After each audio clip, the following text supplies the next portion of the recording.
பேரன்பு கொண்டு நாங்கள் பெரிதும் நேசிக்கின்ற என அருமை சொந்தங்களே, என் உணர்வோடும் உயிரோடும் கலந்து வாழ்கிற என் அன்பு உறவுகளே, எனது அருமை தம்பி தங்கைகளே, உங்கள் அனைவருக்கும் வணக்கம். மே 18 இனப்படுகொலை நாள், இன அழிப்பு நாள்.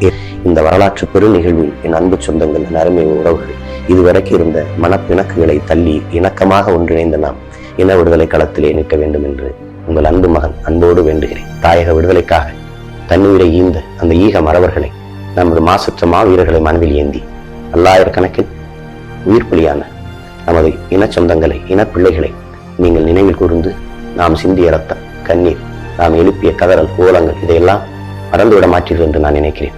நினைவில் வைத்துக்கொண்டு நமக்கு இழைக்கப்பட்ட அநீதி, செய்யப்பட்ட துரோகங்கள் இதையெல்லாம் நினைவில் ஏந்தி ஒன்றாக இணைந்து நின்று வென்று காட்டுவோம். இனம் ஒன்றாவும் இலக்கை வென்றாவும்.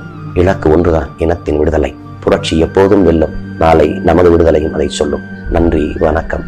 நாம் தமிழர்.